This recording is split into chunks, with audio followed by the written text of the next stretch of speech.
आज जिस विषय का जिसको ज्ञान होता है उसको सुख लगता है। चटाई बुनने का अगर ज्ञान है तो वही आपके लिए सुख का सामान है। खेती करने का ज्ञान है तो वही आपके लिए सुख का साधन हुआ। व्यवसाय करने का ज्ञान है तो वही आपके लिए सुख का साधन हुआ।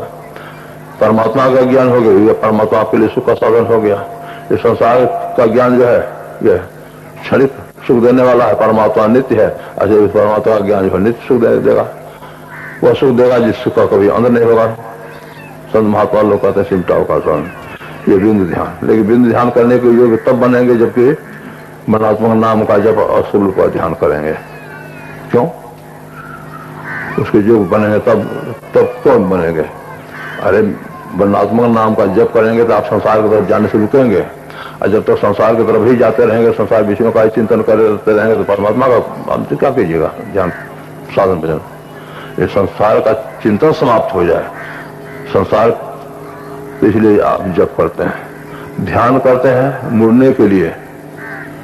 ध्यान केस करने इसलिए जैसे तैसे का ध्यान नहीं, जो संसार से मुड़े हुए हैं उनका ध्यान करते हैं। भगवान राम का ध्यान करते हैं, भगवान कृष्ण का ध्यान करते हैं, शिव बाबा का ध्यान करते हैं, संत सदगुरु का ध्यान करते हैं।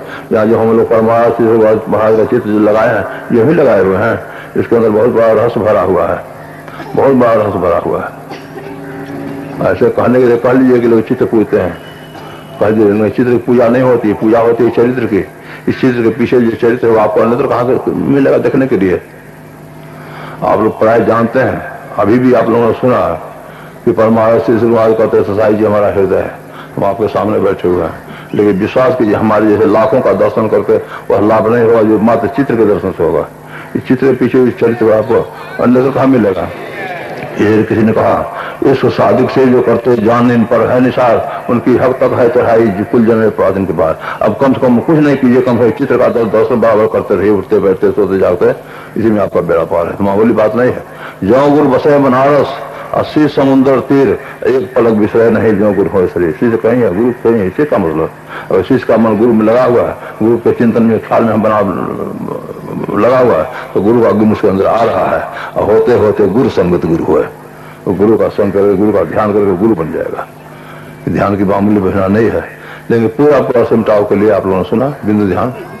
बिंदु ध्यान करने वाला इतना सिमट गया कि उसके पर सारे आवरण झड़ गए, वो अपने आप के ज्ञान में होकर, परमात्मा के ज्ञान में होकर के, केवल परमात्मा के ज्ञान में होकर नहीं बल्कि परमात्मा मिलकर परमात्मा ही हो गए। जानत तुम्हें जाई, ये भगवान राम का वचन मुक्ति को शब्द में उन्होंने हनुमान जी को उपदेश में कहा। दर्शना दर्शन हिता स्वयं को रूप, हाँ जिस को त्याग कर पुरुष केवल स्वरूप हो जाता है, केवल ब्रह्म ज्ञानी तो स्वयं ब्रह्म ही हो गया। जानत तुम्हें हो जाए, इसमें कोई संदेह की बात नहीं है। जैसे नदियां समुद्र में जाकर मिल गई, समुद्र बन गए। ज्योति के बारे में सुना, ज्योति में ज्योति मिल गया, अब एक हो गया। जीवात्मा परमात्मा तत्व एक होने का बस एक हो गया। संत महात्मा लोग कहते हैं यही जन्म का लाभ है। ये मनुष्य शरीर में आए हो तमाम लाभ ले लिया, अगर लाभ नहीं लिया आप हानि में है। और यह लाभ लिया तमाम अभाव के अंदर रहते हुए आप लाभ के अंदर, आप सुख के अंदर में है। ये संत महात्मा लोग कहते हैं सब बातों को जानो, और जान करके केवल रह जाने बल्कि मानो, मानना से मतलब जीवन में उतारो। इसी में जीवन की सार्थकता ही आप लोगों को सेवा में सुनाया। श्री सद्गुरु महाराज की जय।